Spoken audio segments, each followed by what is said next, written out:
guys, lalabas na kami rito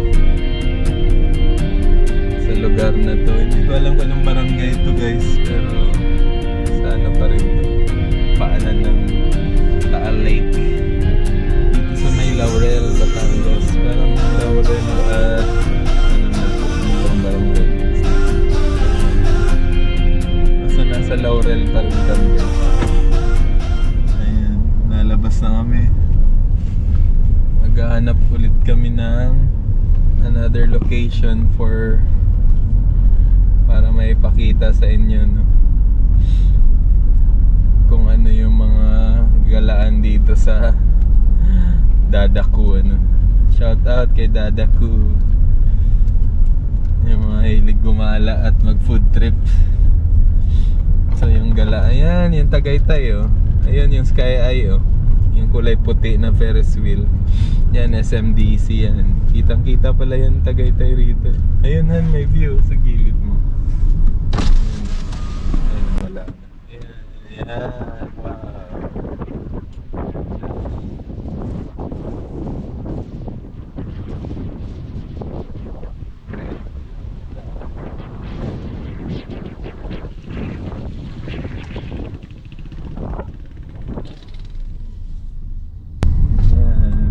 Trip lang kami rito ng dalawa. Nagbaon kami ng tubig para pag gutom na at prutas. Pag gutom na, prutas na lang. Kasi ano ngayon, parang 2 days na kaming maraming kinakain. Tapos ano, puro matataba.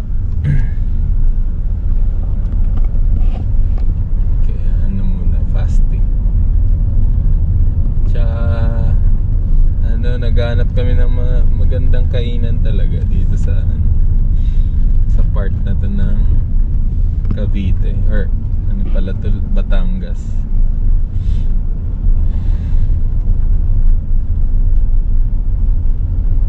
Ayan na, sa Paagoncillo na, mga dire-diretso na kami kasi sobrang init dito eh. Mga dire-diretso na ng Nasugbu, Batangas to. Ano, pero yung view nito maganda. Ito yung binike namin. Binike namin tong kalsadang to.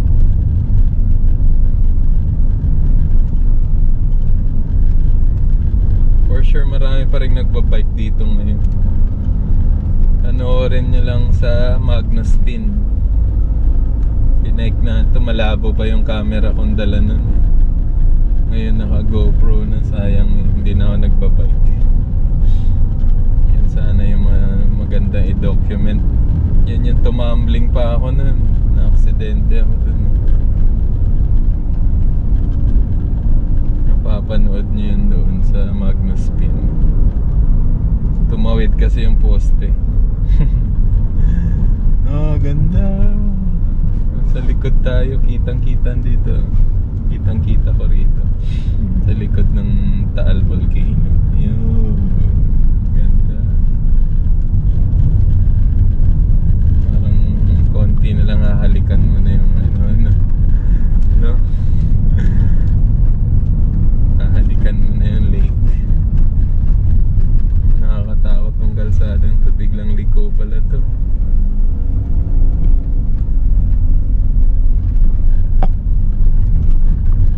Medyo malayo to guys, adventure din to. Other side ng ano, Laurel or Batangas or Taal Lake. Marlboro Hills sa Sagada. Yan yung ano eh, yan yung Sea of Clouds. Madaling araw. Wow, ito na yung bangin. Buso-buso din. I love buso-buso. So kagaya lang din siya ng ano, may buso-buso. Tanay Rizal, Antipolo, Tanay.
may magandang itsura dito, guys.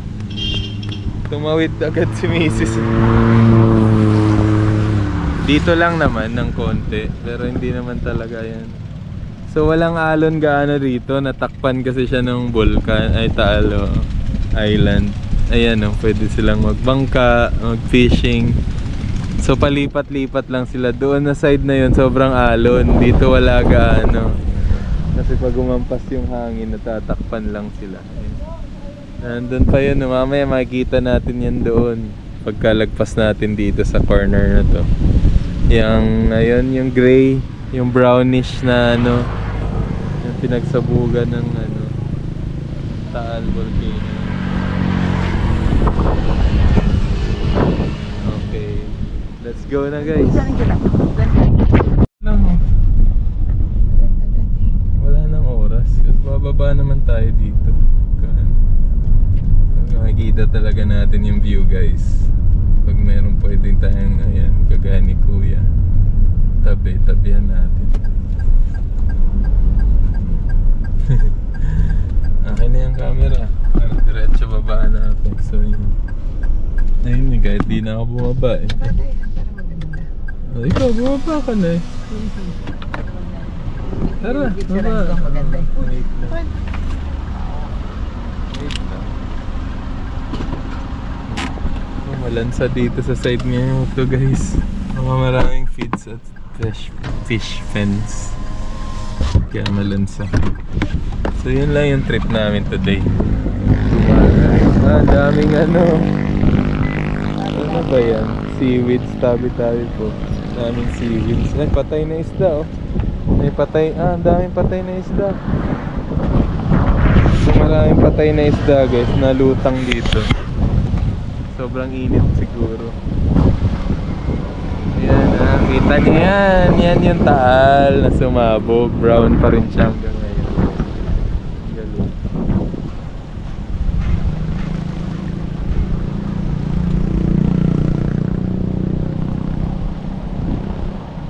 Hanggang doon yung view natin ganda. Gandahan Oh my god.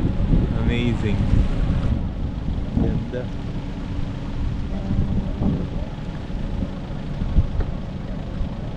Ganda. Grabe yung daming isda. Ay isda. Fish fence dami nilang fish fence.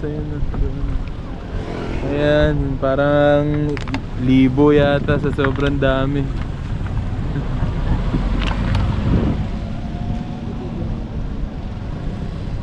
Ang dami. Tsaka ang daming ibon, ibig sabihin maraming isda. Overpopulated yung isda. Kinakain ng mga ibon. Nag-aabang lang yan. Taba ng mga ibon yan. Diyan.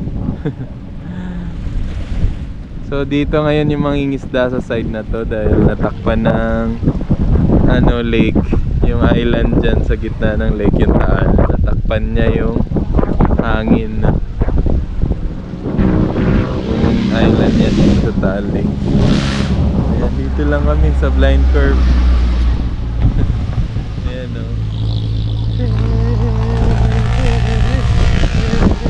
daming basura nga lang dito pero ito yun. Diba? Nice. Let's go Han. Smile ka. Tara na. Dahil mainit na. Alis na kami. Sobrang init. Okay, selfie kami.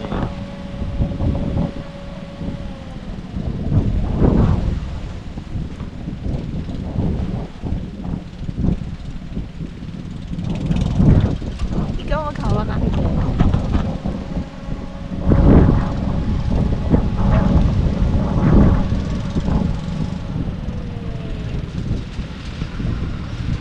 Wala. Ito.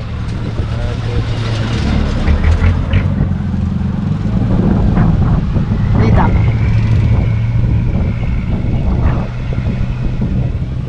Ang portrait Saan? Photo Pag-ilipat lang mo. na hindi kita yung background, sayang. Ganda ng background, naka-blur. Ayan naman yung background. Ito pala Layo tayo. Kitang-kita Taal yung Lake at its finest. Kitang-kita yung phone. At yung ano, yung brown yan, no. Ba't natin biniblur? Ang ganda nun, no. Wow! Let's go! Ay, kaso naka-ano. Asa, maganda yan sa 1 minute video pala. Ah, naka-uy! Uy, ay, ang ganda dito. Tigil tayo?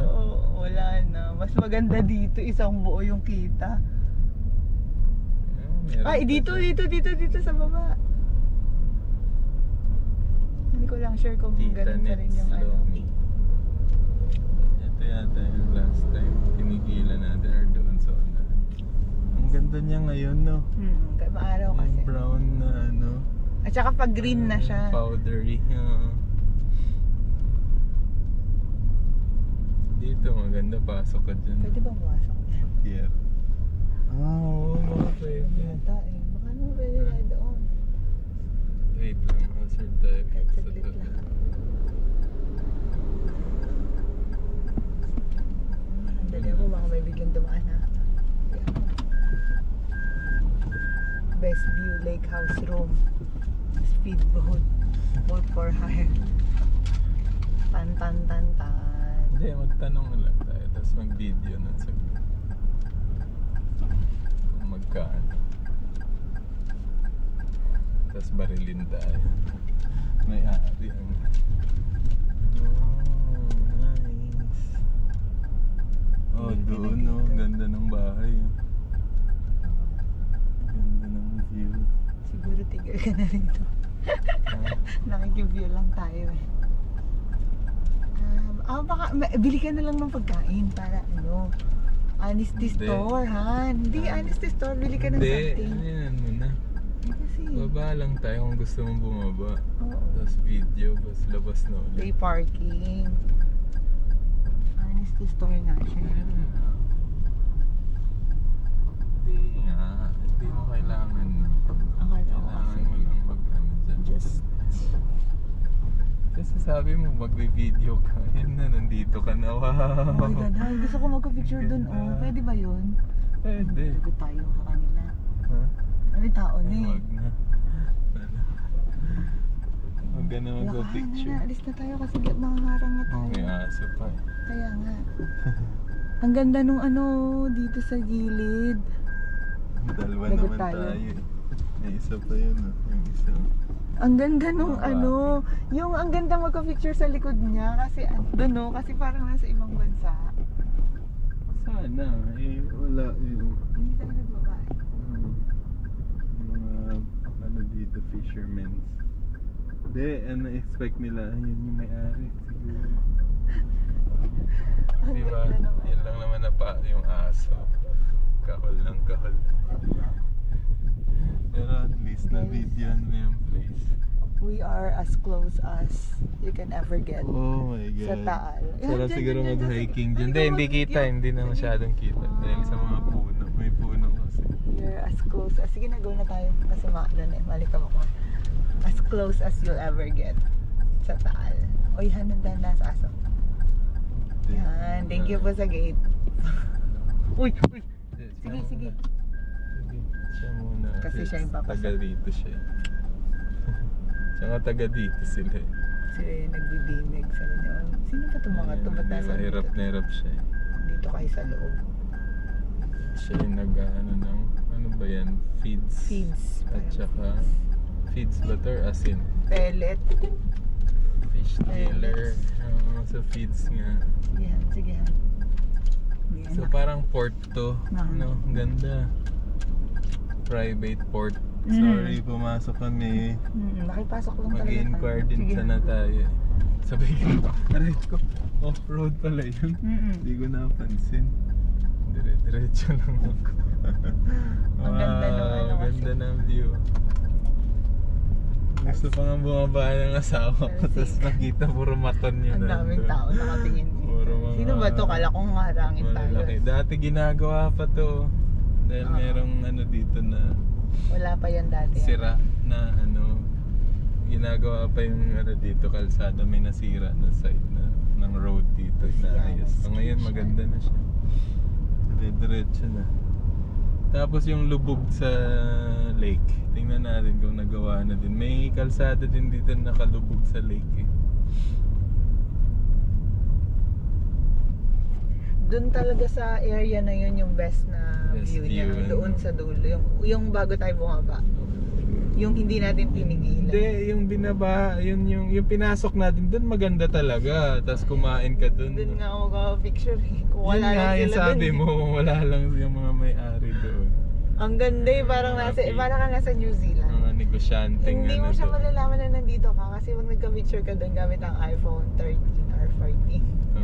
i-zoom in mo para ka nasa New Zealand or nasa Canada or nasa ilalim ng Grand Canyon. Ganda na ng kalsada dito. Sayang, nahuli ba tayo ng mga mangingisda doon, mga picture sana. Hindi naman sayang, nakuhanan nga natin.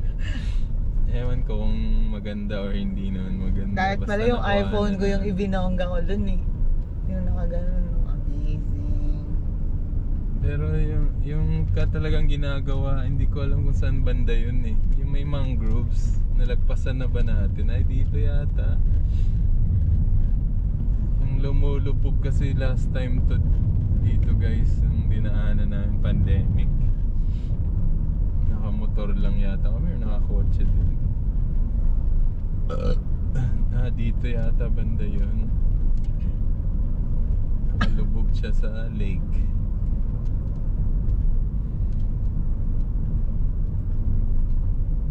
So mostly nakatira dito mga fishers kasi marami silang fish fence dito. Yun, normal yung mga yung mga seafood na nasa anong tawag, tubig tabang or ano bang tawag, kung may salt water dapat meron din fresh water pala. Mga isda at mga na nasa fresh water, yan yung meron dyan, madami. Kaya pwede kang bumili dyan eh. Punta ka ng umaga, tas fish port nila dyan sa tabing tas pumili ka lang kung anong gusto mo. Tas buy and sell, pwede mo i-buy and sell, pwede mo consumable, consume mo siya. Pero ang hindi nila pre-practice dito yung magdaing ng bangos kagaya sa no? Ibig sabihin hindi sila masyadong maraming bangos dito sa lugar na. Oh, yun. Doon yung tayo Lomi House tumigil na yun. last time nung nagmotor Yung tayo, ang alam ko. Yung Lomi House na yun, yung kitang-kita yung Opo. yung area. Yun yata yung tinigilan natin, yung pang-pang. May pang-pang. Hindi ko na nahanap yung talaga, yung lumulubog, yung dinaanan namin na nakalubog sa Yun na yata, yung nalagpasan na naayos na siguro siya. Kasi may high tide, low tide din tong lake na to. Dugtong yata to sa dagat. Parang ganun. Karugtong sa dagat. Kaya may high tide, low tide. Dyan kami pumasok nung nakamotor kami last time. Naalala mo yun? Pumunta tayo doon, tapos Yung kay binidyo tatay. natin sobrang lapit natin.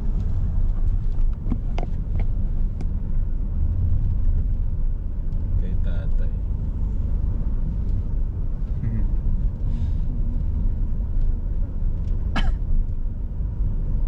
Ayun, may entrance doon. Pang motor lang.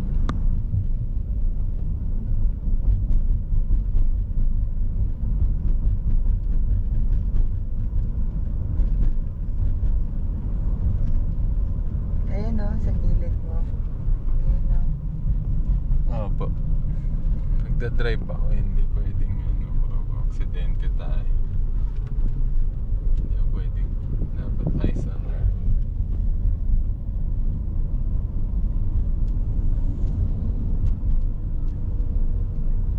Kasi marami na na rin dumadaan dito guys. Maganda na kasi yung kalsada. Hindi ka na nahihirapan.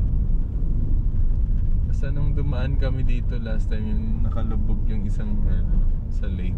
Maraming mangroves. Mahirap dumaan noong time na yun.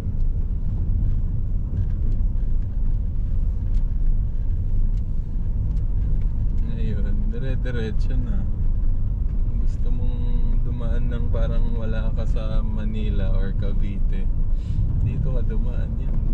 Parang nasa ano ka talaga, ibang mundo. Parang ka nasa New Zealand nga. Pag nakikita mo yung lake,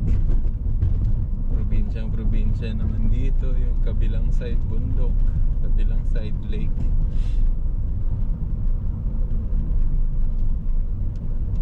So, yun. Sobrang tanda na ng aso. Ayaw na tumawid. Ito namang isa. Ganun din. Ayan. Kita mo siya, oh. Ayan. Kaso may pader dito. So hindi mo siya tanaw. Sino may-ari dito? Nilagyan ng pader. Ayaw ipakita.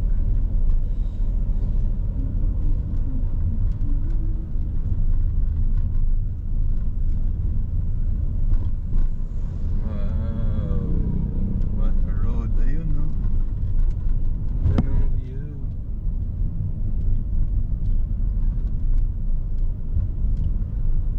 Sa gilid, kita yung yung likod ng lake. Ay, likod ng Taal Volcano.